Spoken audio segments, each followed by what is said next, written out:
Good morning students. जैसे कि हमने कल क्लास 9th का chapter 2 is matter around us beyond को इंट्रोड्यूस किया था। इसी क्रम में आज हम इस चैप्टर का जो पहला टॉपिक है वो है types of mixture and mixture, इसके बारे में पढ़ेंगे। तो मिक्सचर आपने अपने लाइफ में अभी तक कई बार बनाए होंगे। जैसे आपने कलर करते समय पेंट को वाटर में मिलाया होगा, घर पे आपने शरबत बनाई होगी, चाय बनाया होगा, या फिर जब आप भगवान को प्रसाद चढ़ाते हैं तो कई सारे फल मिठाइयां एक साथ मिक्स की होंगी। तो केमिस्ट्री में भी हम मिक्सचर के बारे में पढ़ते हैं, और मिक्सचर का मतलब ये होता है कि जब दो या दो से ज्यादा प्योर सब्सटेंस को हम फिजिकली कंबाइन करते हैं जो कि सेपरेट किया जा सकता हो, उसे हम कहते हैं mixture. So how we will say this in English? In English we will say this as mixture is a physical combination of two or more substances which can be separated easily. Mixture is the physical combination of two or more substances which can be separated easily. Compounds के atoms को हम easily separate नहीं कर सकते, लेकिन mixture के components को हम separate कर सकते हैं। जैसे कि अगर आपको कपूर और चीनी मिला के दी जाए, है ना, कैम्फर एंड शुगर, तो आपको पता है कि कैम्फर जो है वो सबलिमेबल सब्सटेंस होता है। तो अगर हम किसी डिश में शुगर और कैम्फर को रखकर उसे वार्म करें तो कैम्फर क्या होगा, सबलाइम हो जाएगा और शुगर रह जाएगा। और एक तरीका हो सकता है जिसमें कि कैम्फर और शुगर दोनों को हम पानी में मिला दें। कैम्फर सॉल्यूबल नहीं है तो वो पानी में डिसॉल्व नहीं होगा और शुगर डिसॉल्व हो जाएगा। फिर हम फिल्टर करके कैम्फर को अलग कर देंगे और शुगर को क्रिस्टलाइज करके अलग कर सकते हैं। तो मिक्सचर के जो कंपोनेंट्स होते हैं वो फिजिकल मेथड से सेपरेट हो सकते हैं। अब टाइप्स ऑफ मिक्सचर क्या क्या होते हैं? जैसे आपने कभी अपने घर पे कुछ हेल्थ ड्रिंक पिया होगा, जैसे हॉर्लिक्स, कॉम्प्लान। तो जैसे ही ये सॉल्यूशन बनाई जाती है और दी जाती है आपको, और जब थोड़ा सा देर कर देते हैं आप, तो आपको दिखेगा कि इसके जो सॉलिड पार्टिकल्स हैं वो डिपोजिट हो जाते हैं, नीचे बैठ जाता है, और इसके जो लिक्विड पार्टिकल्स हैं वो ऊपर रह जाते हैं।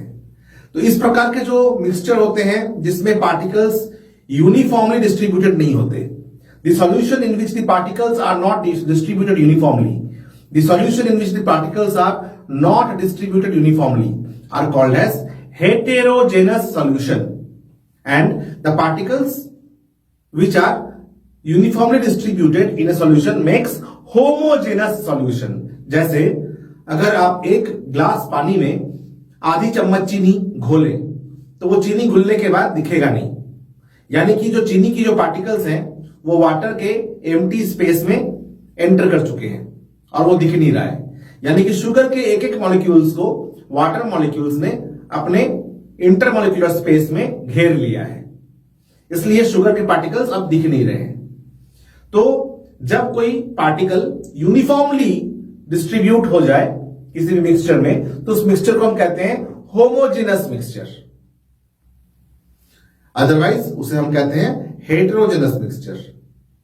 जैसे एयर है, तो क्या एयर का कॉम्पोजिशन हर एक जगह एक जैसा है? नहीं।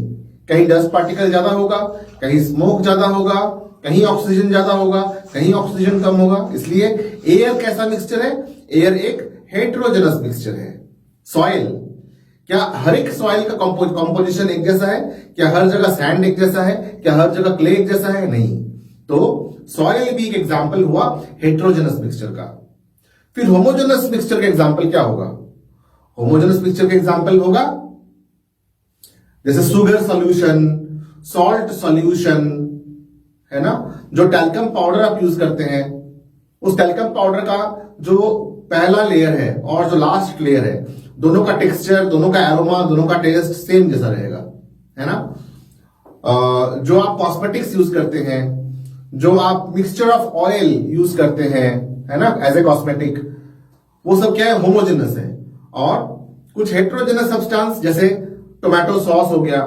टोमेटो सॉस को जब आप रैक पे रख देते हैं कुछ देर तक, तो आप देखेंगे जो टोमेटो के जो सॉलिड पार्टिकल्स हैं वो बॉटम में डिपोजिट हो जाते हैं और ऊपर जो है सॉल्वेंट पार्टिकल्स रह जाता है। बहुत समय कुछ मेडिसिन जो होते हैं, जैसे कुछ एंटासिड वगैरह हैं, जिसको जब शेल्फ पे रखी जाती है बहुत दिन तक तो वो नीचे डिपोजिट हो जाता है। इसलिए कई सारे मेडिसिन में ये लिखा रहता है शेक वेल बिफोर यूज। इस दवाई को खाने से पहले बोतल को अच्छे से हिला लें ताकि उसके जो दवाई है वो यूनिफॉर्मली डिस्ट्रीब्यूट हो जाए। नहीं तो जब आप शुरू में दवाई खाएंगे तो कम कंसंट्रेशन का खाएंगे और बाद में खाएंगे तो ज्यादा कंसंट्रेशन का खाएंगे। तो अभी तक हमने क्या पढ़ा?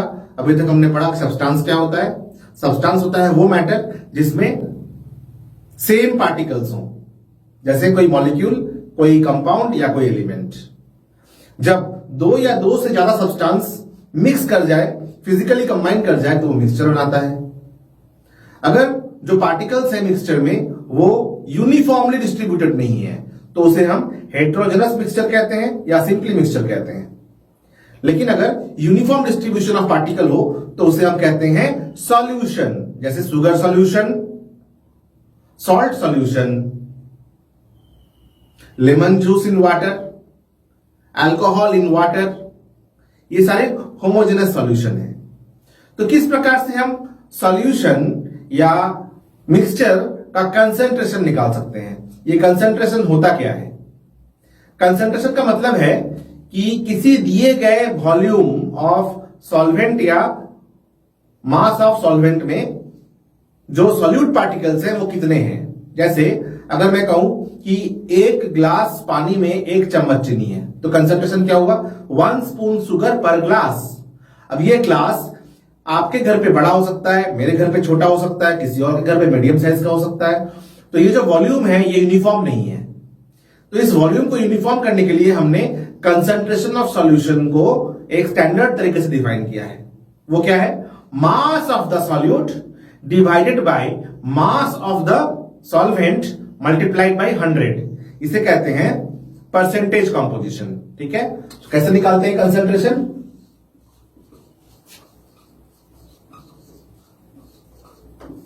सॉल्यूट मतलब जो कम मात्रा में हो उसका mass divided by mass of solvent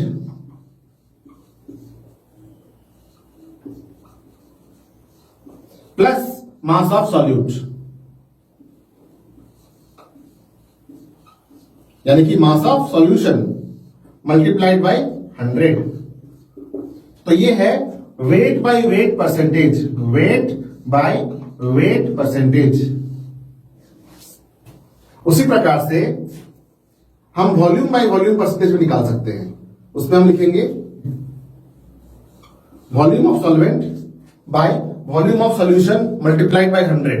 आने वाले चैप्टर्स में हम कंसंट्रेशन निकालने के और भी फॉर्मूला पढ़ेंगे, मेथड्स पढ़ेंगे। अभी के लिए हमें 3 तरह के मेथड्स ऑफ कंसंट्रेशन पढ़ने हैं: mass percentage, mass by volume percentage और वॉल्यूम बाय वॉल्यूम परसेंटेज।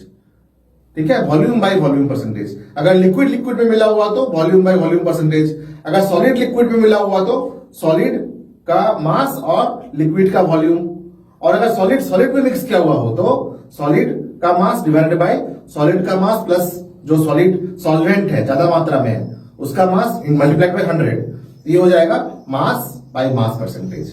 तो कंसंट्रेशन निकालने के 3 तरीके मैंने बताए, एक तो मास बाय मास परसेंटेज, एक मास बाय वॉल्यूम परसेंटेज और एक वॉल्यूम बाय वॉल्यूम परसेंटेज। आप अपने घर में कोई भी दवाई हो, उसका सिरप हो, चाहे वो विटामिन की सिरप हो या कफ सिरप हो, आप जरा देखें कि उस पर जो मेडिसिन है उस मेडिसिन को जो दिए गए सॉल्यूशन है, मतलब जो सॉर्बिटॉल का लिक्विड होता है या फिर कोई भी प्रकार का सॉल्यूशन है, उसमें किस प्रकार से उसका कंसंट्रेशन लिखा है वो लिखा रहेगा। वो W बाय W परसेंटेज है या W बाय V परसेंटेज है या V बाय V परसेंटेज है। अपने घर पे कोई भी प्रोडक्ट हो उस प्रोडक्ट को आप उसका कंसंट्रेशन चेक कर सकते हैं। इस प्रकार से उसके डब्बे में जो लिखा रहता है बाहर लेवल पे, उसको देख के आप पता कर सकते हैं। तो ये था मिक्सचर और सॉल्यूशन के बारे में। In my next class I will tell you more about homogeneous and heterogeneous mixture. Okay, thank you.